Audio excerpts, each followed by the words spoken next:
Now, I am starting late. And really, I don't know how long the shiur is, but it has a tremendous amount of ideas. So I hope that, I can end within a reasonable hour. But it's kedai, I think, to stay here till the end of the shiur.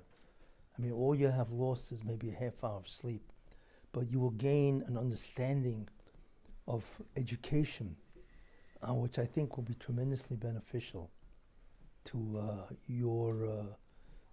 if you're in chinuch or you're not in chinuch, whatever, but it has a tremendous practical application. Because basically what I want to talk about is how every Jew in Klal Yisrael, if he wants, can become a master Talmid Chacham in 3 years. Every one.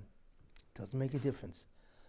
Obviously, if you're below a certain age, it's not the way, but certainly from the age of 12 and on, everybody can become a master, and I mean a master, which is total clarity, total retention, right?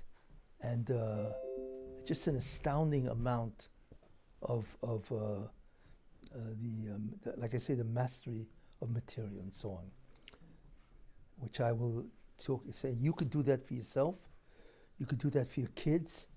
So the repercussions or the consequences of what I want to speak about is tremendous. So it's worthwhile, even if you lose some sleep. I'm sorry, I'm starting late. Anyway, before I begin, let me just dedicate the shiur.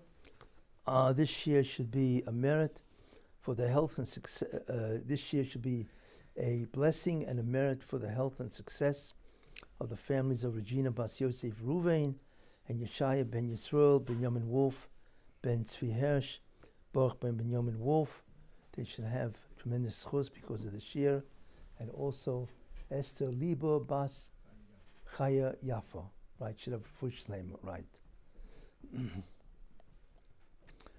What I want to talk about, which I just mentioned, that's my objective, is to provide you with an understanding and therefore the actual practical outcome of how to achieve a tremendous mastery of Torah.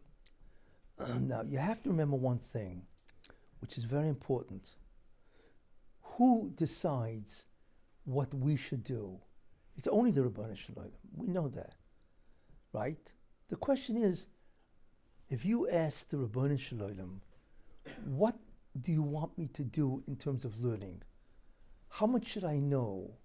What level of achievement should I have? I mean, the Ribbono Shel Olam is the one who's going to tell you, obviously. And what he wants is the way that we want to do. We want to do the Ratzon HaBoreh. And he already says that. He says what he wants us to do.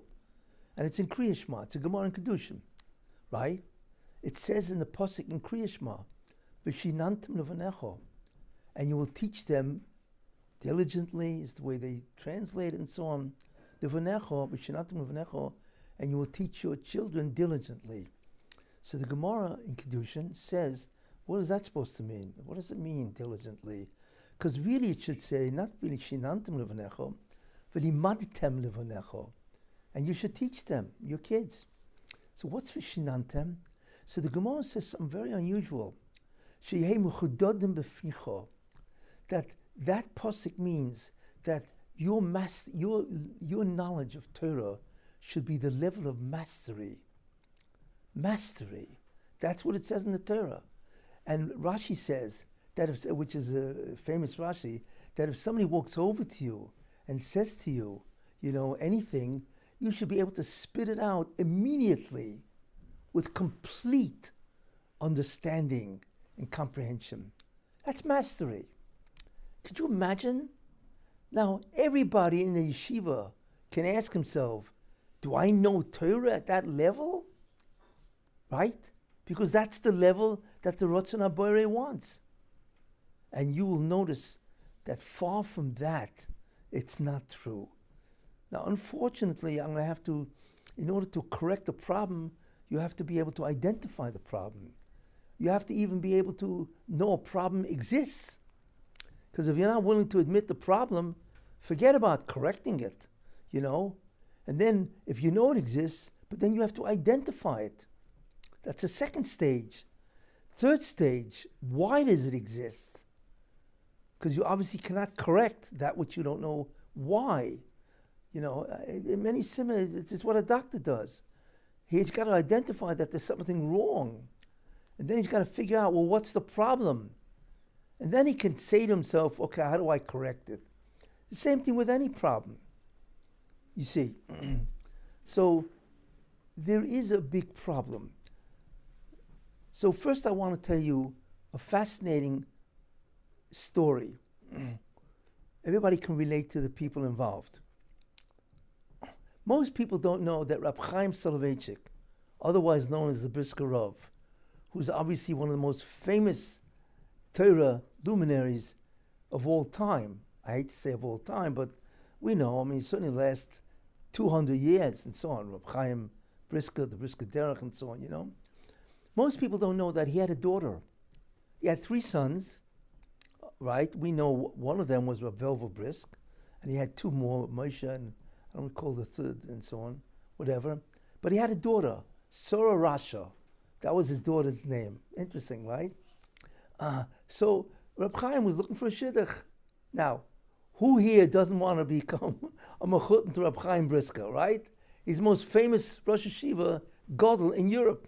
Everybody. So the real question is, that's interesting. Who's he going to pick? So what happened? So he went around to different cities. He was very famous. The Shiva of Haloshon and so on, whatever. And he went to a city, and of course, when he came to the city, everybody wanted to speak to Reb Chaim, and whether be learning, get a bracha. He's one of the Gedolei Hador, and so on. Certainly one of the greatest mechanchim of the Dor, certainly. So what happened, right? So there's these 2 Hasidic guys, a Ger Hasidim. The guy was 18 years old. His name is Sifrei Haramchal, 18-year-old Ger Chassid, right? Interesting guy. So he also wanted to see Reb Chaim, right? See, he goes in with his friend, whatever, but the main thing is him. He goes in and he asks Reb Chaim a question, so on. Now, what was interesting about this Rav Sifrei Haramchal, right, is he never learned Gamarra before. He never learned Gamarra. Interesting. He didn't know any Gamarra. What did he know? So his father was of the Shita that you don't teach anybody Gamarra until they mastered the entire Mishnayos. And apparently this guy, and he was about less than 18, he was an Ilui, and he knew Shisha Sidrei Mishnah Claw, right? He had this phenomenal command of Mishnayos, because his father probably taught him, but he also inserted probably Gemaras, and he knew the entire Shisha Sidrei Mishnah. But since he had an Iluish head, he obviously knew it very well. So apparently what happened,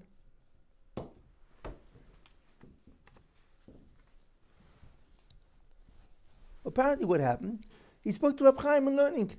Remember, he didn't know any Gamarra, because his father didn't believe in teaching him some Gamarra until he had mastered Mishnayos. Interesting, right? And Reb Chaim was, as they say in English, blown away. He was blown away by this person's command. Obviously, not really Shakavitai, because he never learned Gamarra, but his command of the Yediyah Satira. He was blown away. And guess what? He gave his daughter to this guy. This guy is 18. He's a Ger Chassid, right?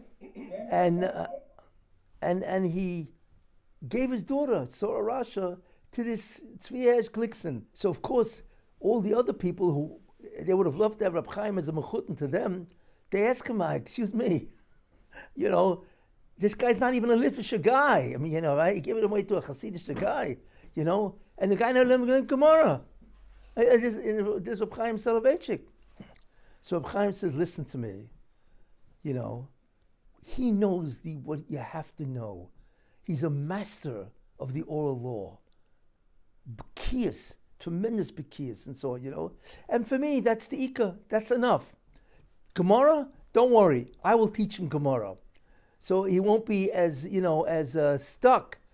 And it's funny the way he said it, as many of the other crooked people who learn Gamarra, that they don't know what they're talking about, whatever, And Kachoya, he married off his daughter to a Hasidic Ger Chassid that never learned Gamarra. And the guy obviously enormously excelled. And this guy, Glickson, opened up a yeshiva together with Reb Velvel Brisk in Warsaw, in Varsha, And then, of course, later on, could you imagine this? Of course, the Holocaust happened, and Reb Velvel, of course, went to Eretz Yisrael and opened Brisk, and he had the yeshiva together with Reb Velvel. But Nebuchadnezzar remained in Warsaw, and of course, he was killed, and his whole family in the ghetto and so on, in the Warsaw ghetto, whatever. So the mystery is, why did Rav Chaim do that? I mean, he's the most celebrated Rosh Hashiva in all of Europe. And he marries a guy off. Okay, forget about Hasidus. He was willing to overlook that, right? And so on. But he overlooked the fact that the guy never learned Gamarra. What did Rav Chaim see? And that's what I want to explain. Second story. There was a Rosh Hashiva in America, in New York, Rav Yisrael Zev Gustman. Very famous in his day. He was lived in the 90s, What was unusual about him is that when he was 21 years old, he was on the Bezdin of Rab Chaim Oizer Grudzensky, the Gadol Hador. And he was only 21. Now, how in the world does somebody at 21 years old sit on the same Bezdin as Rab Chaim Oizer Grudzensky? Astounding. Right? So there's a biography about him, and I read it, and here's what it said. When he was in Cheder, this Rabbi Yisrael Zev Gustman, right? When he was in Cheder, he says that he went to a Cheder, a yeshiva, and the Menayel did not allow anybody to learn Gamarra unless he mastered the entire 6 orders of the law, Shisha Sidrei Mishnah. He wouldn't let you learn Gamarra unless you knew all Shisha Sidrei Mishnah by heart. So he writes on himself that he was 10 years old and he knew all Shisha Sidrei Mishnah by heart. And then therefore he was able to finish Bavli at 16 and be on the Bezdin of Rab Chaim Oizer at 21. Again, what? What in the world was this Menayel thinking? But look what he produced. And Rabbi Yisrael Zev wasn't the only one. Everybody in yeshiva couldn't learn Gamarra unless they mastered the entire Mishnahs. And then the last story I will tell you, is Rabbi Moshe Feinstein, who obviously was the God, certainly the Pesach Hador, and so on, that he used to learn Mishnahs every day. He would learn 2 prakim a day. I was once at a bris, and Rabbi Moshe was there, and I saw his mom, as he was putting away his tefillin, he was learning 2 prakim Mishnahs every day. Okay, so somebody once walked over to him and said, excuse me, you're Rabbi Moshe Feinstein. Mishnayos, right? They only learn that for Yotzites, basically, right? She says, you don't understand. No matter how, Rabbi Moshe answered, no matter how big you are, you must learn Mishnayos. Why? Because it is the aside of Kol HaTorah Kula. And this is Rabbi Moshe, no matter how big you are. So what I want to talk about is, what does all this mean? Not only that, we know it says in Pirkei Avos, and this is the original, right? I think it's where Rav Yehuda ben Tema says, this is in Perek Hey, I think Mishnah Chaf Aleph, Ben Chomesh Lemikra, 5 years old you start learning Chomesh. At Ben Esel Mishnah, at 10 years old you learn Mishnayos. And at 15, you learn Gamarra. That's what it says. And it's a Mishnah. This is what it says. The Mishnah is teaching you the Seder of Limud and so on, So that's the first thing. And remember one thing, Mishnayos doesn't give Segula. They are teaching you the oifen of learning. The question is, why? What does it mean? And so on. In any case, that's number 1. Number 2, there's a Gamarra Membeis Sanhedrin where it says, Omer Rabbi Yochanan, is the great Rabbi Yochanan, says, with who can you find a person that can conduct the war of Torah, which means really learn Torah the right way. So he says, b'mi sheyesh loi, with a person that has bundles of Mishnais. That's what he says, bundles of Mishnais. And Rashi says right over there that even if you're a tremendous head, if you do not know Mishnah, forget about it. You will never really understand learning. That's Rashi on that Gamarra, and so on. So that's a second Gamarra. Then the other famous Gamarra is in Tainus, where it says, I think it's Rish Lakish, that if a Talmud Chacham finds that Mishnasoi is kosher kabazel, is as hard as iron to come into his head, right? That's because his Mishnah is not Sidura. It's not organized. What we see here, Chazal are referring to Mishnayos. And the question is why? I mean, who learns Mishnah? They learn Mishnah in yeshiva basically for 1 year, and that's it, you know? But based on what we find, that's not what the Gamarra says. You know, whether it be bundles or from 10 to 15, the Mishnah and the stories that I've given you, Mishnayos is far more than what we think. And the question is, what does that mean and why? And so on. Okay, so I'm going to introduce a very important idea. Really, there are two areas of learning Torah. That's what there are. The first area, which is what everybody does today, basically, right? They learn Torah, Chumash, 1 year of Mishnayos, maybe 2 years, but usually it's 1 year. And then at 10 years old, 5th grade, they start Gamarra. Now, the question is, that's usually, but really when you think about it, what is Gamarra? You see, in this sense, you see, Gamarra is a limud of sugyas. A sugya is a topic area, so to speak, but it includes a tremendous amount of analysis and debate, shaklavataya, and then it arrives at what's called a maskana, which I will explain. You see, it arrives at that. So that's one type of limud. It's Gamarra. You learn sugyas. You see, the second idea or learning area of Torah, right, is not Gamarra. It's learning Yediyos HaTorah. Forget about shaklavataya. Learn the finished product. And I'm not talking about halacha l'maisa. I'm talking about Yediyos HaTorah, to know the facts of Torah. You see? So that is not Gamarra, as you will see. That Gamarra is not concerned so much with Yediyos, it is concerned with solving problems of which the Gamarra deals with. Mishnayos is facts, Yediyos. So really they're two independent ideas, you see. So the idea is, that's a very important idea, that you could actually learn Kol HaTorah Kula never having learned Gamarra. You just learn facts, Yediyos. And there are Sfarim that deal with Yediyos. And you could actually master, depending on what's in those Sfarim, you can master Kol HaTorah Kula, right? Just from the text that all about Yediyos, which is interesting, and so on. And that's obviously what the Sifrei Haramchal did.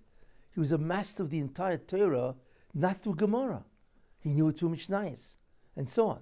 So that's a very important idea, that there are really two areas of learning. Now, what, however, is the basic areas of learning?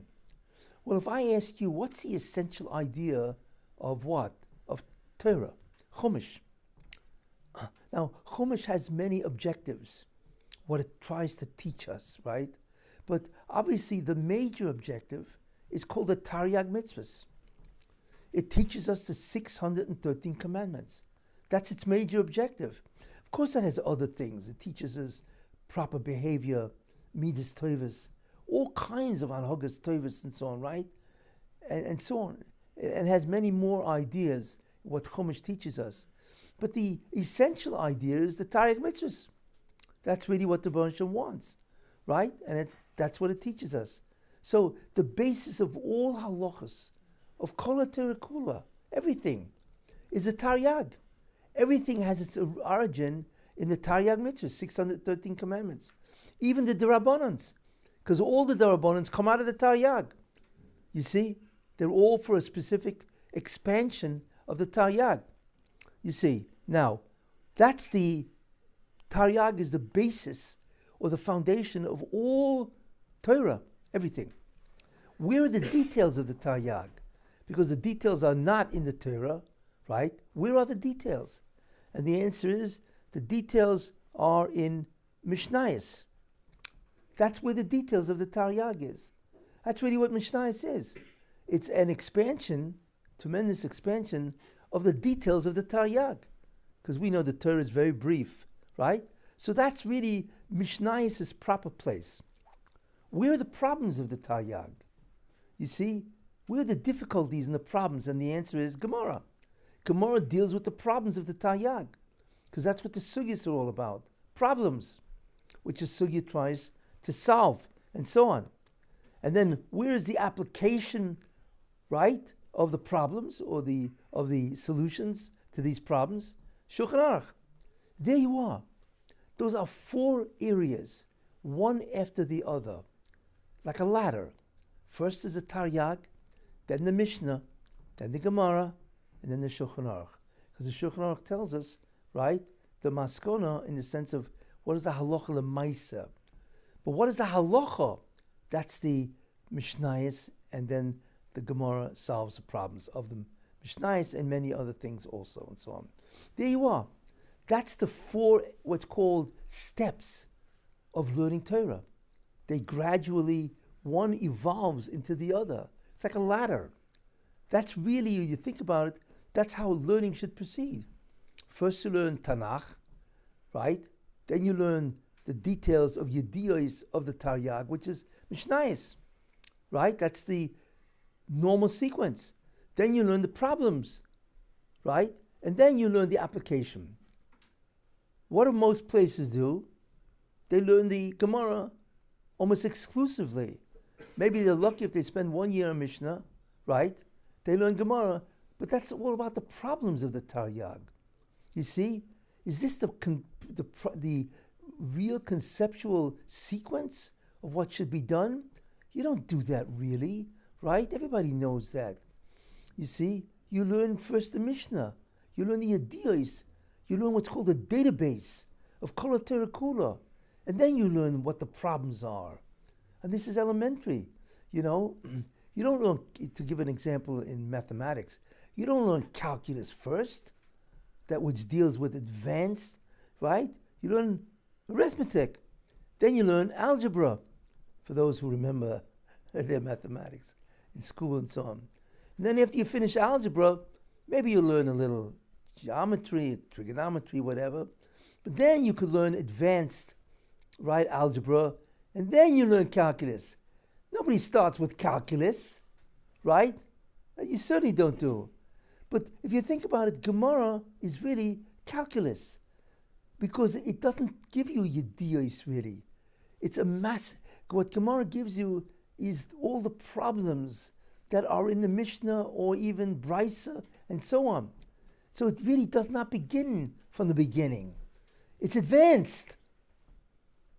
So why would anybody learn something which is advanced first? And that's where we begin to see why so many kids they don't really grasp what's going on, because they start off their learning Torah with an advanced text. This is not the way it's done. And that is why it's so difficult to remember, because Gamarra in many ways is not organized in a way like a textbook would be organized, you see, and I will get into that, and so on, you see. So this is really a very important concept. Now, what is the goal of education? We need to know the objectives. What are you supposed to do? Do people sit down and say to themselves, well, what is the goal of education, of chinuch? And it has 5 goals.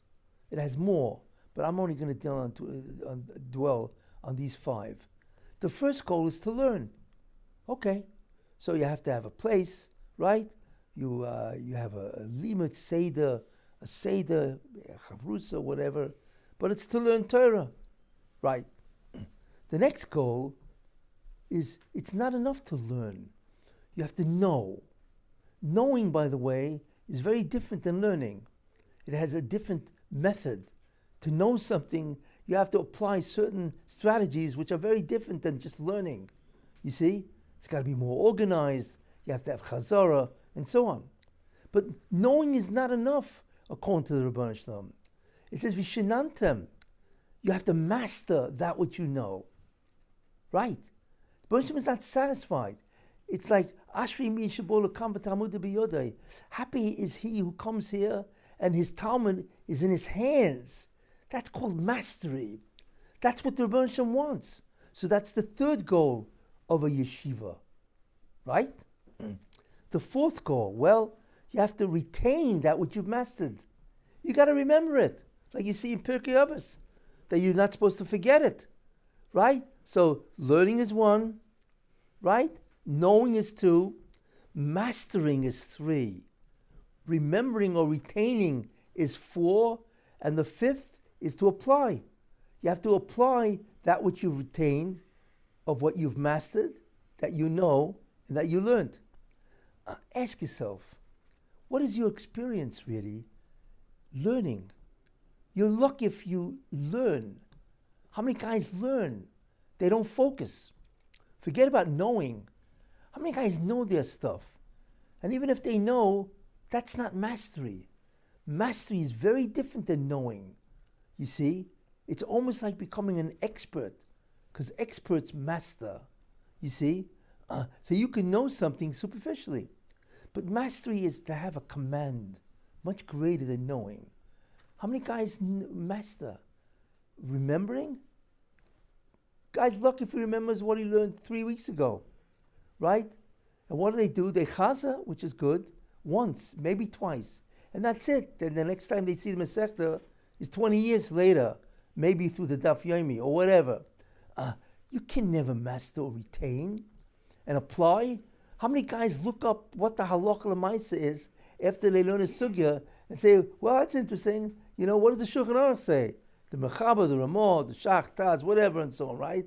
Nobody, basically. I'm not saying nobody totally, but very few. In other words, the maskana of a Gamarra becomes part of the Shakla V'Talia. It's almost, well, I finished the sugya, so I finished the maskana, and that's it. I never see what the Shulchan Aruch says. And therefore, it's disjointed. It's a fragment, you see. So those are the 5 goals of education, you see. So you have to ask yourself, what have I done? Or the yeshiva that I went to, what did they do? Where are they at? You see? What are their goals? Do they go through all the 5 goals and so on? You see, which is interesting. Now that's very important. Why is that? Because, and here's part of the problem. The job of a yeshiva is not initially to make a kid a lamdan. A lamdan is advanced. That's not your job. Your job is to make him a Talmud Chacham, not a lamdan. Of course, you want him to be lamdan because lamdus is a madrega in Yediyah, true, or in the Shakla V'Talia. But the goal is to be a Talmud Chacham, you see. I once asked somebody, what's the difference between Rav Chaim Kanievsky and a Talmud Chacham? You see? Well, it sounds like the similar Rav Chaim was much greater and so on, I said, no. The difference is a Talmud Chacham learns. Rav Chaim knows and masters. That's the difference. He achieved much greater goals than just the goal of learning and knowing. He was a master of the entire Torah. He took it seriously, and so on. So that's a very important idea. What is the objective of what? Of this? What should be the objective of a yeshiva and so on? Now, what is the problem? There are many problems. Okay. One of the problems is called sequence. Even if we know what to learn, when do we learn it? And what's the order? That's the problem. Now let me ask you something. What is Gamarra really? 10-year-old kids start Gamarra. Does this make any sense? You see? And not only start Gamarra at 10 years old, right? Right? What should they be learning at 10 years old? And so on. But let me ask you that. What is Gamarra? And the answer is, a Gamarra is a text that contains sugyas. Gamarra is a collection of sugyas. Right? That's what Rav Ashi wrote. Okay. What's the definition of a sugya? What is a sugya? It's not merely a topic. Rav Ashi wrote it in a specific manner. A sugya, and here's the definition: the total treatment that is given over to the resolution of a problem. Right. Every sugya basically, every sugya introduces a problem. It could be Mantana, who's the Tano, the author of this halakha, or Vermini, contradiction between Rava and a Brisa, contradiction or conflict, right? Or it could be Minohani Meli, how do we know? It always introduces a problem, you see. And then it introduces a treatment process. What's a treatment? Shaklavatalia. That's called debate. There's an argument. What's the argument all about? We need to solve the original problem. It's called the central problem. And the Shaklavatalia is the method that is used to solve that problem. And then the Gamarra reaches a maskana, right? A conclusion, which should be the solution to the original problem. So what is Gamarra really? It's a collection of sugyas, and that's how Rav Ashi decided to write the Torah. You see, Torah Shabbat Peh, in the form of problem-solving format. You see. Now, why did he do that? Why didn't he do what the Rambam did? What did the Rambam do? He wrote the Mishnah Torah. What is the Mishnah Torah? The Mishnah Torah took away, removed the problem, removed the Shaklavatalia, the give and take, the discussion, and he just wrote the answers. So the Rambam wrote all the answers to all the sugyas in Kol HaTorah Kula. So the Rambam really was the first sefer to change the format. The Rif didn't do that. He abbreviated the Gamarra. The Rambam changed the format for the first time in history. And that was part of the problem that he encountered, and so on. Because the Rambam realized, wait, I want to know the ideas. I want to have a command of the database without the Shaklavatalia. Okay, he did it because he felt that would be a Shulchan Aruch, and so on, whatever, So the Rambam wrote, basically, the Gamarra, it's a shorthand, or it's a summary of the entire Shas. Why didn't Rav Ashi do that? He could have also done that, you see? And the answer is because Rav Ashi probably wanted to teach you the Talmudic reasoning process. Because in every generation, problems come up. And you have to know how to reason in terms of Torah. Torah has its own way of reasoning, logic and so on. You see, there's a derech halimud. It's many similar way to a lawyer. Lawyers think differently than laymen.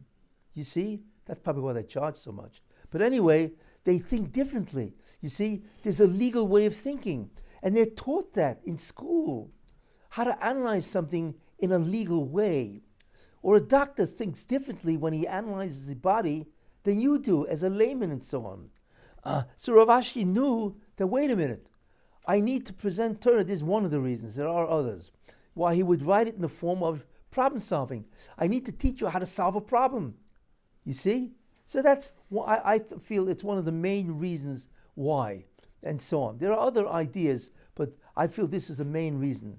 But Rav Ashi was confronted with a problem. The Gamarra is 2,711 pages. It's a lot of pages. And you'll notice Gamarra is a notebook. Every third word is missing. The Gamarra says, V'amai, amai, why? Why? Why what? If it wasn't for Rashi, we'd know what the Gamarra is talking about. Why did Rav Ashi do that? Why did he make the Gamarra a notebook? Forget about the fact that it's even written in Aramaic. You see? Why did he do that? And the answer is, because there was no printing. If you took Art Scroll, what they did, which tremendously radical and so on, what they did is they supplied the missing idea. It's a full composition.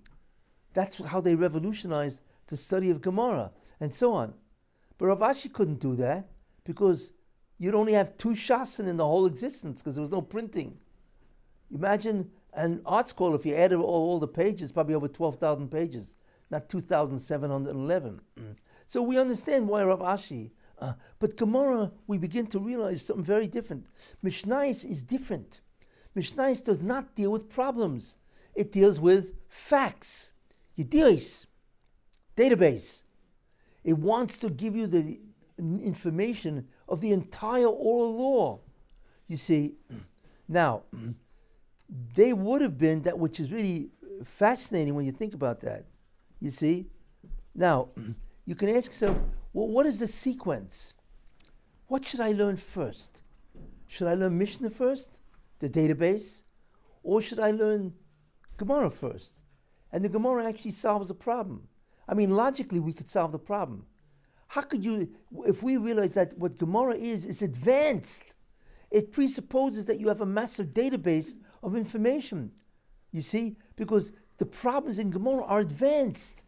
They don't tell you, the Gamarra brings down Rava and says there's a contradiction between Rava and a Brisa.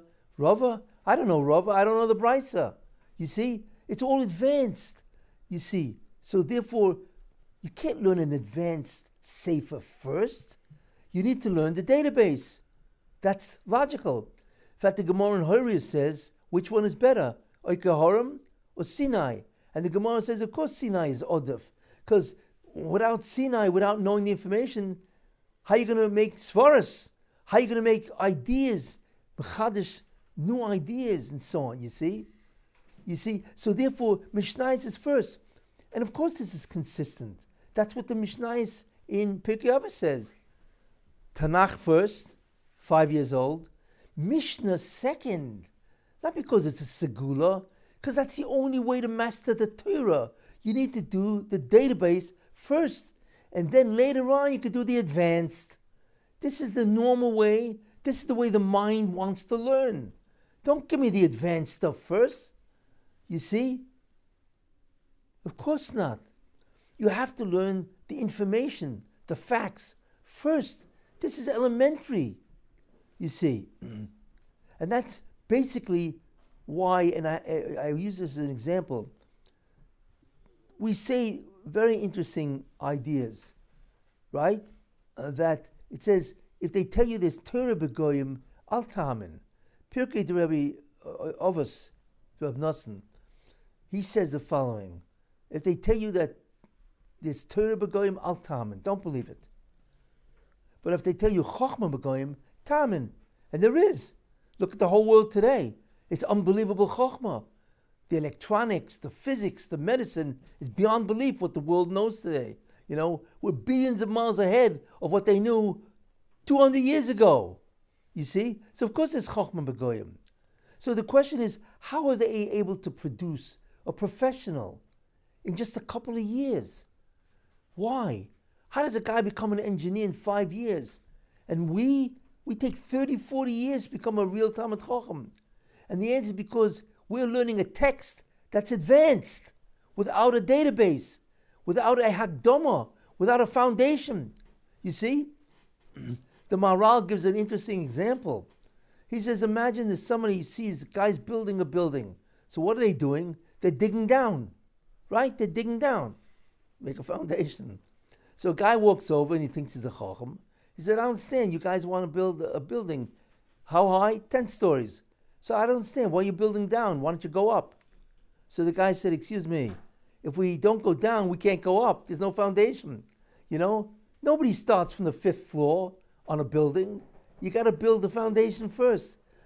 The foundation is the data, the information, the facts. That's Mishnayos, you see, not Gamarra. So first master the Mishnayos, and that's what makes sense to all these people. You master the Mishnayos, you've mastered the entire Torah, which is critical, you see, and then you can learn Gamarra. Of course you have to learn Gamarra, but you're way out of sequence. That's why they can make a professional in 5 years, and for us it takes 30 years, you see, because they begin at the beginning. You see, engineering 101, 102, 201, and so on. They don't start from graduate school. Gamarra is graduate school. It's advanced. And you're teaching this advanced material to a kid, 10 years old, who knows nothing, doesn't know the language, doesn't know anything about how to debate. What is a debate? Doesn't understand the fallacies of debate, doesn't understand Aramaic, right? Has no idea. You teaching him a Gamarra? You think he's going to understand it even if you bother explaining to him? Of course he won't. Of course he's not going to understand. That's why most people, in many ways, never get it. They don't understand. And besides, not only is Gamarra a notebook, which I indicated, Gamarra is not sequenced. It's out of order. We know that. One sugya has nothing to do with the previous sugya, maybe in a very general way, but they're not conceptually connected in an immediate way. This is part of the problem, is the sequence of information. And it's also deficient. Gamarra doesn't give you an introduction. There's no Hakdama. If it wasn't for Rashi, or maybe the Meiri or whatever, you could never figure out any Gamarra, because it starts in the middle. It already assumes, Rav Ashi assumed that you're following the Mishnah, right? Ben Esel Mishnah. He never dreamed that you're going to jump into Gamarra at 10 years old. It's inconceivable. Nobody does that. And yet that's what's due. And what's the danger? The danger is not only will they never really understand Gamarra, because it's completely fragmented, you see. But the danger is the psychological status of the kid. The kid is going to say, it doesn't make any sense. He's not smart enough to say that. He will say, well, the reason why I don't know Gamarra is because I'm stupid. And that's the beginning of the destruction of his self-confidence and his ego. Right. That's what destroys a kid. Because the Gamarra talks to him every day and says to him, you're stupid. And he doesn't understand why. Why don't I understand Gamarra? Of course, nobody can understand Gamarra. You know how many people I've met, adults, that hate Gamarra? Why? Because Gamarra is an advanced limud, and they have no introduction to anything. So they have to learn the foundation first, and then they're lucky if they understand that, and then they can begin to learn some of the ideas of Gamarra. You see? Of course you have to learn Gamarra. You see? But not initially, at 10 years old. It's so on. You need a Hagdama. This is the problem. So that is why you create, part of the reason, not total, at-risk kids. Because at-risk kids are angry. That's the central problem of an at-risk kid. That he's angry that he was made to face a limud that he never really figured out. And he was subjected to feeling inferior all the years in class. Right. That's one of the beginnings of the origin of at-risk, which we see very prevalent today, and so on. And not only that, how could you have a sipuk? 90% of the Gamarra Shakavataya, you're not going to remember the Gamarra. Nobody remembers the Shakavataya. You're lucky if you remember the Maskana. You're lucky if you remember the Masechta that you learned. You see? But why? Because most of the limud of Gamarra is the Shakavataya. That's why. And you don't remember that unless you chaza. If you chaza 50 times, yes, then you'll begin to remember. How many people chaza 50 times? 100 times? Forget it. Your chazor will never equal the amount of time, repetitions that you have to do to remember the Shakavataya. And even if you knew the Mishnah first, you would remember the Gamarra, because you'd remember the essential idea of each sugya as a data, as a fact, and that would help you remember the entire sugya, because that's how memory works. If you remember idea 1, that's a hook. Then automatically you remember idea 2, 3, and 4. Right, memory works by association. And the greatest type of association is facts, not Shaklavataya. That's why nobody remembers Gamarra. That's one of the reasons. There are others, and so on. In any case, so this is really the idea, you see. That is why, if you want to acquire, and you must, if you want to acquire a data, right, you need to learn Mishnayos, because that's all the data. You see, that has all the facts and so on. That's why Rabbi Moshe used to chaza, and believe me, he didn't have to. He chazat Shas, they say 350 times. Imagine? And he chazat Shulchan Aruch, all four, right? 650 times. Believe me, he didn't, that's what he knew, right? His son says that with David. That's what he chazed, right? It's incredible. And so on. So believe me, he didn't have to learn Mishnah. But he held that the database, the platform of the entire Kol HaTorah Kula is Mishnayos. And of course he's right. You see, and it's a file cabinet. If you know all the Mishnayos of Kol HaTorah Kula, then that's a file cabinet. Anywhere you learn in the Gamarra, immediately you know exactly where it goes, which Masechta and which Mishnah. You see.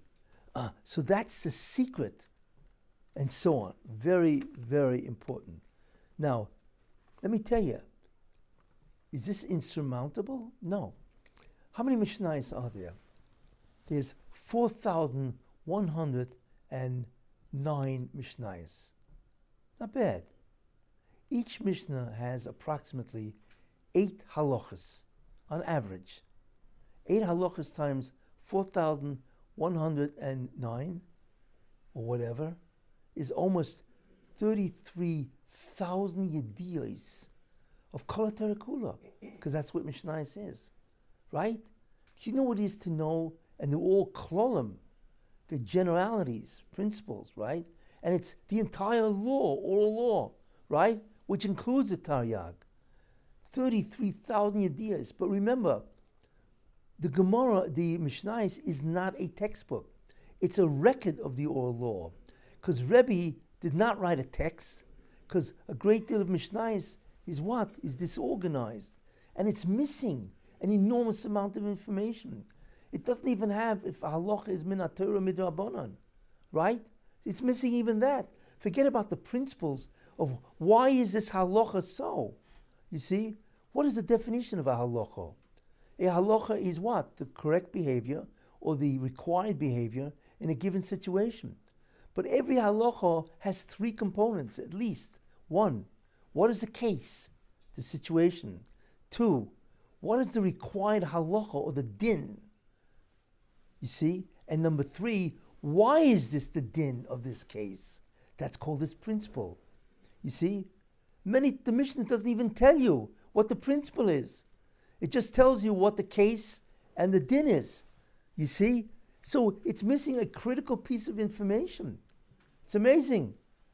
But today, which is very good, you see, so it comes out that if you insert it in Mishnayos, all the missing information, right? Besides the information in the Mishnah, you're looking at over 100,000 yediyos Torah, just from the Mishnayos. Do you know what it is to have 100,000 pieces of information, of general information, of the entire oral law?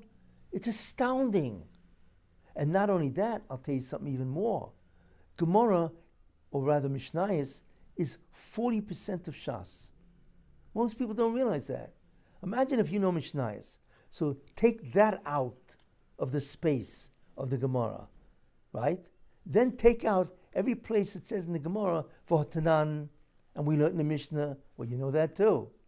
And then every Brisa, Tanya, is 80% Mishnah, 20% Chiddush, because that's really the original Mishnayos, is the Brises, Rab Chia, Rab Oishia.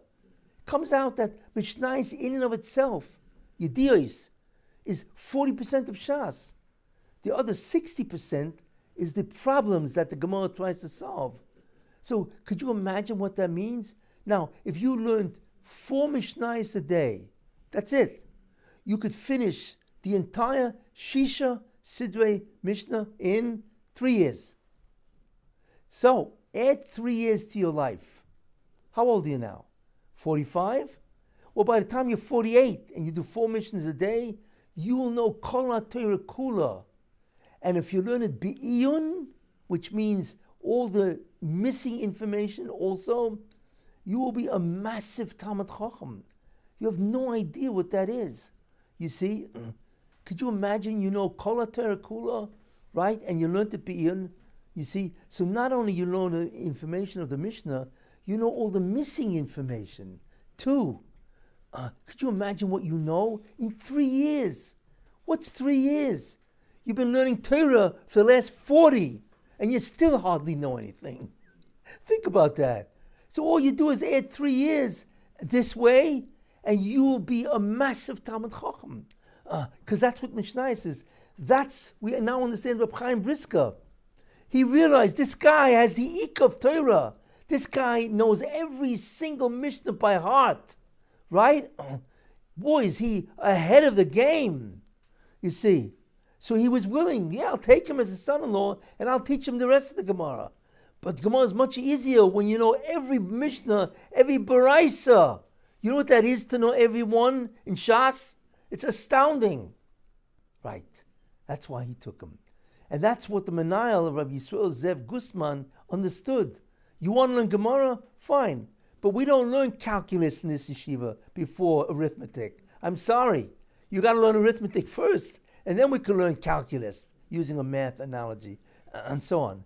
So he had every kid in yeshiva learn the entire Shisha Sidrei Mishnah. And therefore he was able to finish Shas, Bavli, at 16, and be on the Bezdin, Rav Chaim Oizer, at 21. Right. What a database. It's astounding what he knew, and so on. But every Jew, if he did this, would be a master of the oral law. That's what Mishnah says. And if you say to yourself, wait a minute, really? Can I remember 4,109 Mishnahs? And the answer is, of course you can. Because you have to know how the memory works. You don't realize this, but every Mishnah has a central idea. It has one idea, concept, that unites the entire halachas of that Mishnah. Find it. If you find it, then automatically every halach in that Mishnah connects to that central idea. And that's the way the memory works, by association.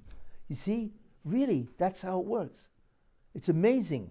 And today, in the olden days, it was much harder because most of the information is missing, and the Meforshim did not supply it. But today, you have, for instance, Art Scroll. Art Scroll has 3 different versions of Mishnayos, right? The elucidated, the Reisman edition, right? And the Yad Avram edition. And then there's one of the best Mishnayos ever written, right? The Siyata Dishmaya. You have tremendous, today you have Mishnayos that give you all the missing information, right? In fact, I once saw Rabbi Aryeh Levine, famous, right? Rabbi Aryeh Levine, he once said, he himself wrote a Pirush on Nashim and Ezekin. And he said, with this Pirush, he said, you don't even really have to learn Gamarra to know Torah. I will give you all the information that the Gamarra supplies. I'll tell you some of the Ikar Rishonim and Achronim. I will tell you the Maskonos of the Sugyas, right? Without the Shakna V'Taya. That's the key, initially. Of course, later on, you learn the Shakna V'Taya, right? And he was right. So today you have tremendous form on Mishnayos. You can learn Mishnayos Be'iyun. Be'iyun means not pilpul. Be'iyun means with all the relevant yediyos that the Mishnah is missing. Could you believe what you'll know? Over 100,000 yediyos HaTorah? You will not recognize yourself in 3 years. So, if you learn 4 Mishnayos a day, you'll finish in 3 years. If you learn 6 Mishnayos a day, right, you'll finish in 2 years. And if you learn 12 Mishnayos a day, you'll finish in 1 year. You have any idea what that is? That's why I feel it's kedai. Tell a guy, I'm going to teach you 6 Mishnayos a day. This guy will know Kol HaTorah Kula Be'iyun with incredible memory. Thank you. With incredible memory, right? In 2 years. 2 years is nothing. Instead of spinning his wheels for the next 40, right? And knowing nothing or remembering hardly anything, he will know Kol HaTorah Kula. And then you have to learn how to chaza. And there's an entire science of memory which I've developed. How you can go, like I told you this story, right? I was talking with a Rebbe, and the Rebbe said, Rav Moshe, he remembered everything. Kol Torah Kula, and he was right. Phenomenal, you know. So I told him, I said, Rebbe, excuse me, Rav Moshe didn't remember anything. So he obviously looked at me, you know, and obviously I had to explain myself. I said, you don't understand what a gadol is of the caliber of Rav Moshe. Rav Moshe doesn't remember anything. He never forgot it. That's the difference. The key is to develop a memory system where you will never forget it, where it goes from short-term memory, becomes hardwired into long-term memory. So you have what's called instant recall, right? If somebody asks your name, you don't recall your name. You never forgot it because you reviewed it, hopefully, so many times. That was Rav Moshe. But the truth is, Chazorah is a science. If you know how the brain wants Chazorah, right? And there's a whole science of that. How to remove forgetfulness, and that's the key. How do I make sure that the mind will hold the information and not forget it? Right. And there is such a system. So it's not hard to do. But imagine if you have a yeshiva, or yourself, or your kids. We know what's going to happen to them, right? They're going to learn, forget. They're not hardly remember anything. You see, forget about what's going to be over the years. So could you imagine what it is? If your kids can come home and rattle off the entire Masechta in 20 minutes, because that's what it means never to forget, right? You don't realize the power of memory when you really know how it works and so on. In any case, so that's it. You now know, right, how you can do it, which is absolutely incredible. But you know what's really going to happen? And this is the real payoff. Not only will you know, you will be a success. That's called mastery. And I guarantee you, you will have phenomenal sipuk, satisfaction, right? You will be overjoyed. You're going to run to the Mishnah because every time you finish a Masechta and know it well, because you're going to learn it be'iyun, you can imagine how you're going to feel. That's going to make sure that you never leave learning. Because what you are successful at is usually what you remain in. And we know that to be true. So if you want guys to get off the internet and all that craziness that they're on, then give them the taste of success. That's what they're lacking. Because they learn and forget, right?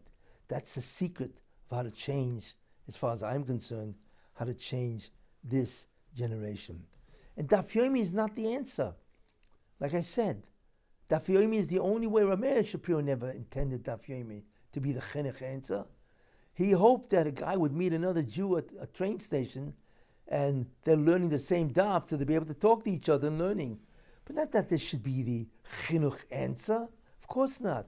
You see, that's not the way to do it. And like I say, Daf Yomi is okay for some people, you know, but you forget everything. This has nothing to do with knowing or mastering. It's just learning, which is important, don't get me wrong, because there is tremendous amount of Mesiras Nefesh involved, which is very important. Yigiyah, right. I will give you that. That this, to go do a daf a day is a tremendous amount of Yigiyah, of Mesiras Nefesh, self-sacrifice. And there's tremendous schar. But that's not what the Rebbe wants. He wants Vishinantam Levanecha. You don't like it? Go argue with the Rebbe Shalom. That's what he demands. And that's how chiyuv. You see. But it's possible if you do it. You see. Now, this is really the answer. And it could be done to everybody in Klal Yisrael. You don't realize that. You could do, how long does it take, you know? If somebody gives a shia, if a balabas in a shul, he could become a master of the oral law. How? Learn 4 Mishnayos a day. That's all. And you see, it will save people. They now can become a tremendous Talmid Chacham. For the first time, you see, most people don't believe they can ever become a Talmid Chacham. They've been years. They've all given up by now. That's why Daf Yomi holds itself out to be the only way to recover lost ground. But it's not, because you forget everything, basically. And like I said, Daf Yomi is the only way a guy can say, I forgot the whole Shas. That's basically what it is. This isn't the chinuch way of Klal Yisrael. In any case, that's very, very important. Now, I want to say this. Along comes the Ramchal, right? What did Ramchal add? And I'm going to tell you that what he added is revolutionary. It's astounding what the Ramchal added. The Ramchal, not that he introduced it, he didn't. There were people before him that already talked this way. In fact, the Gamarra really talks this way. In fact, as I will show you, this is the way the Rebbeinu Shem taught Moshe Rabbeinu, the Ramchal's method. I know it sounds very strange, but I will show you. What is the method of the Ramchal that he introduced? He introduced the concept of structure. The mind does two things. Let's talk about the human mind, what the Rebbeinu Shem created. The mind does two things, okay? And that's all it has to do, to know everything about anything it wants. It's amazing how simple it is. The one thing, the first thing it does, is it analyzes. What is this? The definition. What is this that we're talking about? You know, we say a svara, right? A chazaka. What is a chazaka? Its definition, right? Not its translation, its definition. That's called analysis, where you break down a concept into its parts. That's analysis. That's one operation of the human mind. But then the human mind says, wait a minute, this chazaka, but how is it connected to everything else? What's its relationship to everything else? You see? As soon as it knows those two ideas, what is this and how it's connected to everything else, bingo! It knows everything about the idea. And when it connects all the dots, we are looking here again about a massive structure that is conceptually tied. You have no idea. That's what the mind seeks. Clarity about reality. And structure is the clarity of reality. Analysis and synthesis. That's the key. That's what the mind wants. And that's what you have to apply to the Torah. So the Ramchal in the Derech Hashem, the sefer called The Way of God, Derech Hashem, right? In the Hagdom, in the introduction, introduces in a couple of pages the whole concept of critical thinking, structure. And his famous example, you know, that if you look at a garden where everything is beautifully arranged, what a difference between that where everything is overgrown. It's a famous analogy of the Ramchal and so on. What is he saying? What is the Ramchal Mechadish? Because you have to understand something very important, what the Bria is. The Ramchal wrote this Hakdama to thinking. It's really what it is. It's called critical thinking. He wrote it in a Sefer and Hashkafa. Excuse me, what does this have to do with that? You know, and he did. He wrote a separate Sefer on thinking. It's called critical thinking. It's called the Sefer Higoyen, the Book of Logic. By the way, the Malbim also wrote the Book of Logic. He also wrote a Book of Logic. You see, but why would the Ramchal introduce it? You see, the concept of critical thinking synthesis, how to connect all the dots. Why would the Ramchal do that? And let me tell you something, okay? Something very interesting. The physical universe and the spiritual universes all have fundamental principles upon which they're based. Very important. What are the physical principles of the universe? Okay? There are 7 of them. The elements of the physical universe. And you'll see why I say this. 1, the universe consists of what? Matter. Energy, which Einstein discovered are really the same things in different forms. It's one of the greatest discoveries ever made, that matter and energy are really the same thing, just different forms. Number 3, time. Number 4, space. Number 5, life. Number 6, consciousness. And number 7, motion. Everything in the universe is in motion, which is very fascinating. Why? Why isn't there something standing still? There is nothing standing still. In fact, science recognizes that if something stood still, if the molecules in a material stood still, that would be absolute zero. And they recognize that it is impossible to reach absolute zero. Without getting into that. Right. Those are the 7 principles of what? Of the physical universe, that the whole universe is based on. Okay. What are the principles that the spiritual universe is based on? 1, that the entire Bria, now we're going into the Bria, because the Ruchnistic universe is far more than the physical, okay, is the concept of Achdus. The Bria is really one. We do not see it, but the universe is really one thing. One of the greatest examples of that is, imagine somebody walks into a store that sells tapestries, rugs that have a design on one side. So the guy comes and he sees the tapestry and he looks at the side of the other side that has all the knots, right? He said, what in the world is this? It's got all the knots. So the guy, the shopkeeper said, excuse me, you're looking at the wrong side. Please go around. He says, wow, it's really one thing. It's the tapestry. I'm looking at the other side, which is called period. One side is separated, it looks separated, but really it's all connected. That's the fundamental idea of the universe. Everything is really one. And that was the first day of creation. Then the Rebbe Shem introduced the second idea of creation. Period. Separation. Where we no longer see the interconnectedness of the Bria. No longer. V'yimavdil b'mayim l'moyim. Right. We now look at everything. Everything is separate. You're separate. I'm separate. The table is separate. Then the microphone and so on. The Rebbe Shem wants period. Because that's your avodah. To see the unity behind everything.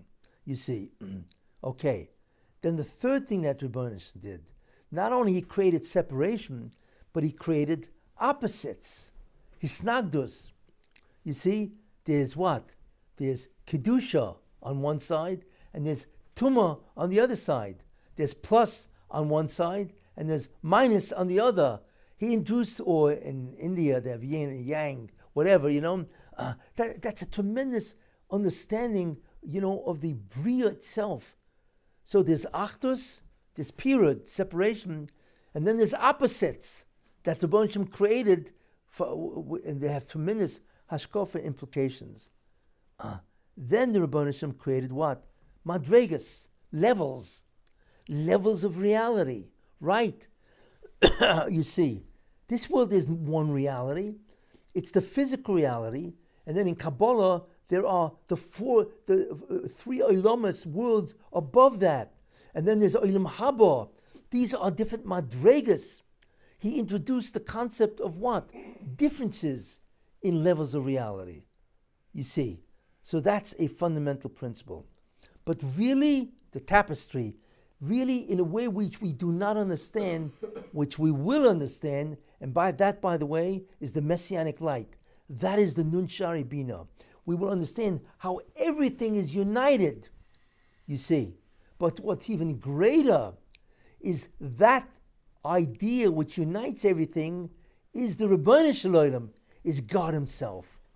And that is a quantum leap in terms of understanding reality. You see, so that's called Tiferes, beauty. And that's what beauty is, where you see how everything is united. For instance, Beethoven, music, is beauty. Why? Because he took 500 notes and made it into a symphony. That's called beauty of music. There's beauty of art, beauty of ideas. That's Tiferes. You see? And that begins to understand the Nun Shari Bina, you see?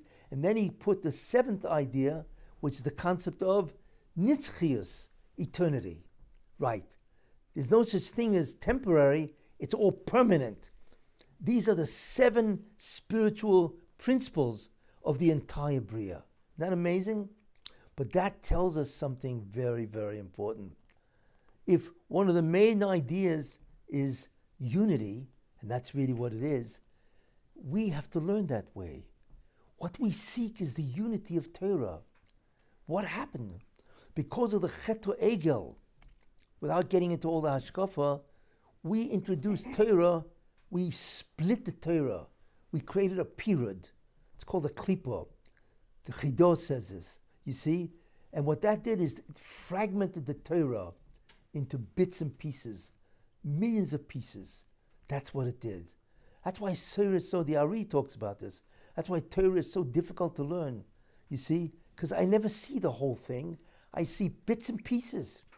That's all I see. And that was because of the Chet Egel, and it is our job to put it together. What does that mean? Right? What does it mean? If I gave you a 1,000-piece jigsaw puzzle, right? What would you ask me for? The box, wouldn't you? I have to see the box. I have to see the picture, the big picture, how to put it all together. Because you know all of these are nothing more than pieces. You see? That's the real reality. Torah, because of the klipa, because of the Chet Egel, is a jigsaw puzzle. That's why Mishnah is so much missing information. And why Gamarra is so difficult. There's so much fragmentation and so on, you see? It's all because it's a jigsaw puzzle, because of the Chet Egel. And it is our job to resurrect. I hate to use the word resurrect. Maybe I should use the word reconstruct. I hate to use that word also. We are reconstructionists, right? Is to bring Torah back into its original form, which is what? Which is the Luchas Rishonos, right? The Luchas Rishonos was the Torah before the Chet Egel, and it was the Torah completely unified into a magnificent structure. You see? So how do we have to learn? Structurally. Therefore, what does that mean? That means you're used to learning from bottom up. You look at the fragment, you see, and you're trying to figure out the fragment itself. No, you have to learn from the top down. I want to learn the picture first, and then see where everything is located, and then I want to drill down in each part of that picture. You see, it's drilled down from the top to the bottom. And then you walk away with the structure. All the dots are connected. You've created the box of the picture of fragmentation. You see, that's the way to learn the Torah. That is the method of Ramchal. If you learn the Hakdama to Derech Hashem, that's what he's saying. And therefore, what is that method? And why would he put it in a sefer about Hashkafa? And the answer is because this way of learning is called the Derech HaYichud. This is the way of reunifying the Torah that was split into thousands of pieces because of the Chet of the Egel. You see, really what it is, which is shocking, is the method of Ramchal is the Derech HaMashiach, right? That's what he will do. One of the things, he doesn't introduce a new Torah. What he's going to do is organize the Torah in a way we have never seen before, where all of a sudden everything becomes connected. Everything, not only the physical universe, the spiritual universe, why there is such thing as gravity or electricity, or why do we put on tefillin? How does it connect to the Olamus? Everything will be unified as one system. That's the Nun Shari Bina, you see, and that's the Derech Ramchal, which is very interesting. It's called to unify. That's really what it is, which was the original Luchas Rishonos. It's hard to understand that. What Torah used to be, it used to be a unification. You see, so I call it contextual learning. You want to learn, do not learn fragmented pieces. Look at the entire picture first. That's why I told the guy, when I talked with him, I'll learn the Masechta Mishnais first. So you see the totality of the picture. You see? And then you begin to drill down what it says. That's the way to learn. And that is the mind. The mind wants to analyze and it wants to synthesize. The problem is that they don't teach synthesis in yeshiva. This is the problem. Who does synthesis? You know who's great at synthesis? A detective. Because he walks into a crime scene, right? He doesn't know what happened. He wants to find out who did it.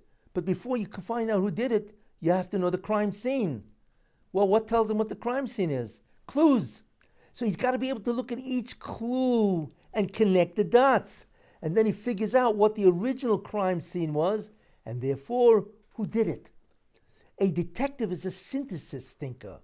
That's what he does. Our problem is we're so fragmented, you see? We are so into learning the fragments, the pieces. You know what it's like? Imagine a fly. Imagine a fly that has human intelligence. Interesting, right? And all of a sudden, because he has human intelligence, he alights on a picture on the wall, large picture. But he has human intelligence, and he's a little thing, so he's crawling over the picture. But all he can see is 1 little millimeter at a time, right? And then after about 2 hours of crawling all over the picture, he says to himself, what in the world is this? Because all he has is pieces. And then all of a sudden somebody comes into the room, slams the door. He gets frightened and he flies off the picture, right?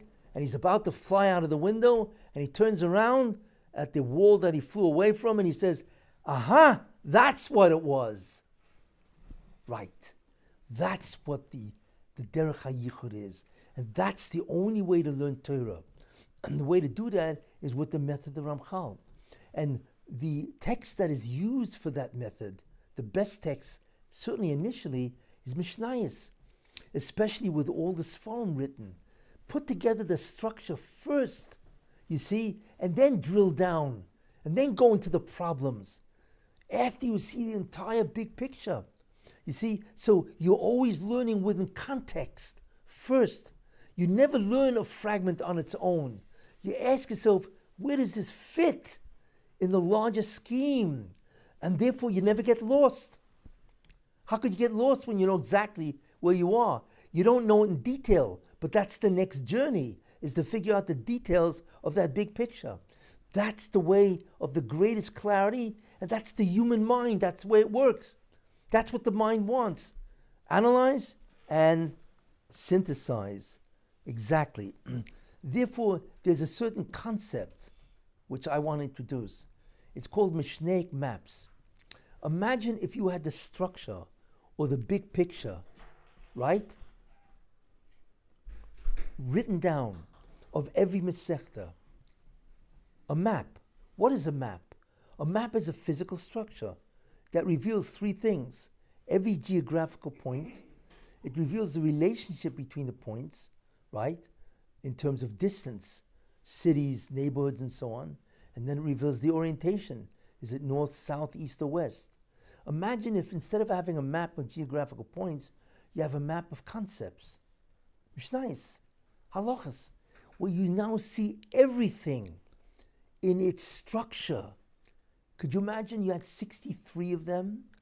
The totality of the total map of Kol Torah Kula of all Mishnayos, all arranged in one sheet. Could you imagine what that be? I will tell you. You could learn one Masechta each for 1 week. You finish Kol Torah Kula in less than a year. Because the mind loves this. It can see everything at one shot, and then it can drill down. The mind loves, the clarity is awesome. All right. And that would be an incredible text to see Torah reorganized in that way, and then to learn the Mishnayos to see, well, the Halach in Mishnah 1, where does it fit in the map?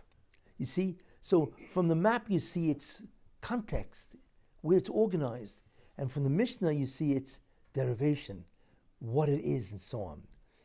A person who did that would have an unbelievable command of the entire oral law, right? Combining the method of the Ramchal with Mishnayos is an astounding remedy. It would be absolutely incredible. And the speed would be awesome. You can learn the entire Shisha Sidrei Mishnah. And the beauty of this in 1 year, because you just learn the maps, that's all. And then you go to the Masechta.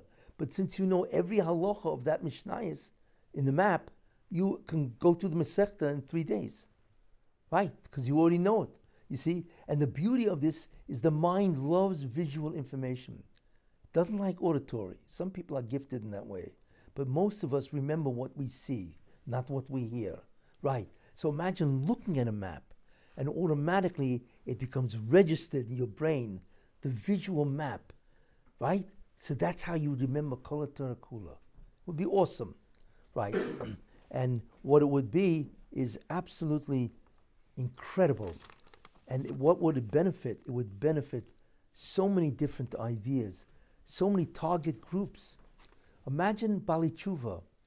There are 2 phases in the Bali Tshuva. One is to turn them on, but the second thing is to make them Talmidei Chachamim. How do you do that? You can't tell a guy, well, go to Eretz Yisrael and sit and learn for the next 30 years. What are you talking about? I can't do that. But what happens if you could take all the hundreds of thousands of Bali Tshuva that are yearning to be Talmidei Chachamim, and you could teach them Kol Torah Kula 1 year, 2 years? It would be awesome. You'd save all the Bal Tshuvas. It would be absolutely awesome. And you could do it in 1 or 2 years maximum, and so on. So it would save all the Bal Tshuva. Then the second target population, right, it would save all the adults, all of them, who went to yeshiva and really basically remember nothing, all the laymen that hardly ever even went, and so on. They would be able to recoup their youth and know Kol Torah Kula in 2 years. It would be astounding, you see.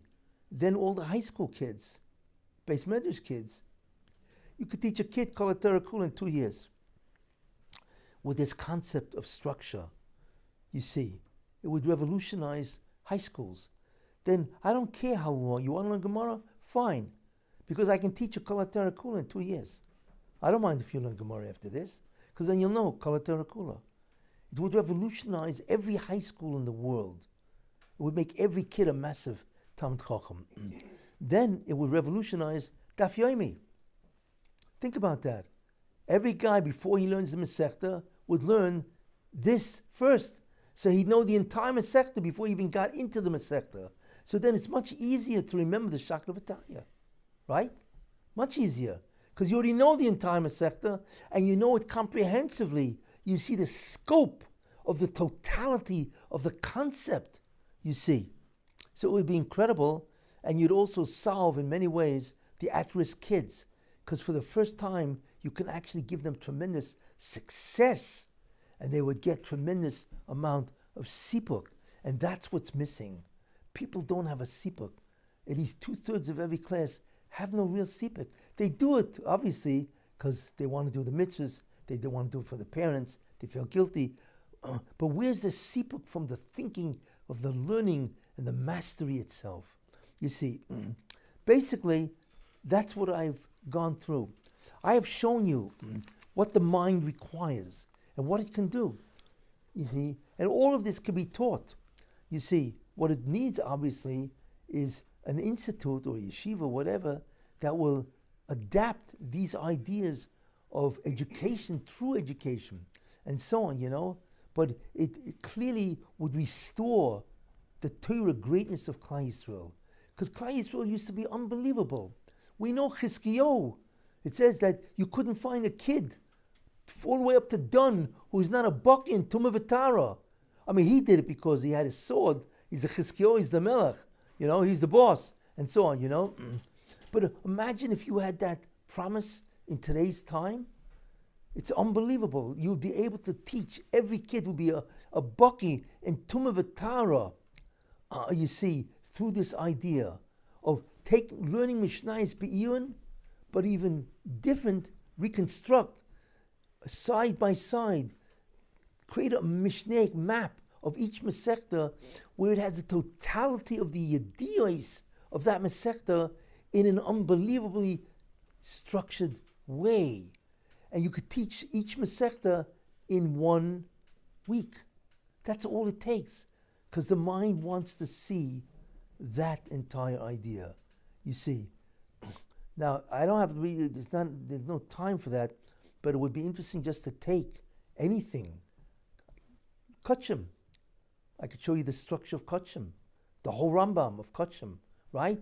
Or, I just can give you an example, each Seder, for instance, has a central idea. And that central idea is the foundation, right, of the halachas of that entire Seder. You see? For instance, Zroim. How would I organize all of Zroim? And the answer is, because what's the central idea of Zroim? Zroim is about what are the device that will permit object usage. So there are two types of devices. One is a verbal statement called a bracha. Another is a hafrasha of an agricultural product. Both of these will allow usage of the produce itself. That unites the whole Seder Zroim. And you do this to everything. The key is to begin to learn how to synthesize information, you see. In any case, so I've showed you that, Gamarra, of course you have to learn Gamarra, but when? You don't learn it to teach it to a 10-year-old kid. And I've showed you the Chazal and so on, what they say. 15 years old is accurate and so on, you see. And what it would do is, like I say, it would be a game changer for the Jewish people in terms of learning. Because nobody has 30 years to learn. Nobody has that. It's over with, you see. But if you can sit down with a guy and teach him critical thinking skills, right? And teach him the database of Torah through Mishnah, Be'iyun, and so on. And then if you could show him a Mishnaic map of that Torah and so on, it would revolutionize everybody, and so on and so on. In any case, and that's why the Ramchal put the Derech HaLimud in Hashkafa Sefer, because because the concept of period in thinking is the result of the Chet Egel. Hashkafa, right. The Bria used to be an Achdus. That's what it was on day one. Now, after the Chet Egel, because of what's called Klippas and so on, it has now become period. It has become disjointed. It's a jigsaw puzzle without a box. And the Rebbeinu Shem wants us to correct that. You see, so this whole approach to thinking and learning and so on is really based on Hashkafa of the Bria itself and so on. So look, let's hope. Alavai, it would be great if there was somebody out there that said, hey, I'm a very wealthy man. And there are a lot of people that are very wealthy, right? And I mean, there are people out there that really have a lot of money. There are a lot of, believe it or not, billionaires of Jews, maybe even those who live in Tom's River, who knows? And so, if one of them would wake up and say, wait a minute, what this Rabbi Kessin is saying is true. We're dying because we hardly know any Torah and so on. Only very few are able to master, Hey, I'm worth $1 billion. What do you need for this? That would be very interesting, because that would be a game changer. That would revolutionize Torah. I believe someday it will happen, because I believe that the Rebbeinu Shem does not want to bring Klal Yisrael to the Mashiach as complete amoratzim. Right. And that's exactly what's going to happen. 90% of the Jews are gone, complete amoratzim. And even a yeshiva guy is basically, what does he remember from all the years of learning and so on? So the Rebbeinu Shem is not going to, I don't believe he's going to do that to his people, especially if you understand who the Mashiach is. And I just will tell you, the Yeshaya Novi in Nun Beis says the following: Hine Yaskel Avdi, behold, my servant will grow wise. Okay? And the Targum, Yonasan ben Uziel, who knew when the Mashiach was coming, it's mashma from the Gamarra and so on, right? Right? So Hine Yaskel Avdi, behold, my servant will grow wise. What servant? So he says, Malka Mashiach, V'yoram, and he will grow, right? V'nisa, v'gova mi'oid. So the Medrash says, why does it use three expressions of growth by the Mashiach? So the first expression, Yoram, is this man, a man, he will be greater than Avram Avinu. That's the Yoram. What's the V'nisa, right? He will be greater than Moshe Rabbeinu. And what is V'gova mi'oid? He will become exceedingly great. He will be greater in knowledge than the Malachim. So could you imagine introducing this type of man who will be a human and walk amongst us? This type of guy? Could you believe what this is? Right? And he's going to take a look at Klal Yisrael. Could you imagine the busha of Klal Yisrael is that basically all of them, almost all of them, are Amoratzim. They know nothing. And not only that, you know, how could you, would you take a Vilna Gaon and tell him to teach a kindergarten? It's absurd. Same thing. How can a man of this caliber, who has this command of Torah, teach Klal Yisrael? You need preparation. You need preparation for this. So I believe that the Rebbe Shem is going to somehow put a stop to the Amoratzes of Klal Yisrael, and he's going to bring them back where they can proudly stand in front of the Mashiach and at least rattle off Kol HaTorah Kula in the form of Mishnayos. And that will be the objective, to restore Torah greatness to the Jewish people. And to show you what all this means, the question everybody wants to know is, how in the world did the Rebbeinu Shalom teach Moshe Rabbeinu in 40 days every svara, Kol HaTorah Kula, what every Talmud was going to Mechadish? That's beyond belief. Now, how he did it, obviously, is because the Rebbeinu Shalom was able to change his brain. Obviously, because the Rebbeinu Shalom could do anything, right? But what was the method?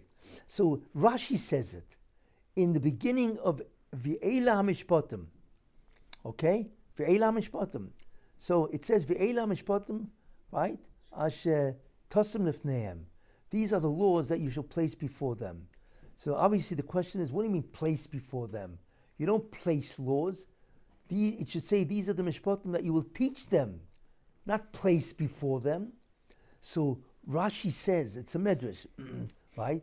That the Rebbeinu Shalom said to Moshe Rabbeinu, listen to this. Don't think that, well, I'll teach them the halacha, right? Whatever, right? And I'll teach them the halacha and the din, right? And the case and the conduct, whatever, and the din, and so on, you know? And that's all, right? No, that's not what you can do. You need to teach them the case, the halacha, the din, what is the law, the tam, the principle. Why is this? Like a shulchan aruch, like a prepared table where everything is set, ready to eat. Excuse me, what's a shulchan aruch? A structure. A shulchan aruch is a platform that has everything in its proper place. Right. He taught Moshe Rabbeinu this way, synthesis, where he organized Kol HaTorah Kula, and of course the Rebbe Shalom can do it, structurally, where he saw it as this massive achdus, connection of every single detail, how they're all connected. That's it, structure, synthesis. And not only that, he tells Moshe Rabbeinu, you need to teach Klal Yisrael this way, right? It's not enough for me to do this to you. You need to do it. Kishulchan aruch. What is Kishulchan aruch? Like a set table. That's a structure. You ever notice? You sit down for your Shabbos meal, everything is organized, hopefully, right? And so on. That's called a structure, but it's a structure of eateries, of what you're going to eat. But he's talking, with the Rebbe Shalom is talking about dinim, halachas, Torah. That's how he taught Moshe Rabbeinu, which is amazing when you think about that. And that is the method of the Ramchal, and that can, if it's ever executed, it can change the fabric of Klal Yisrael. Thank you.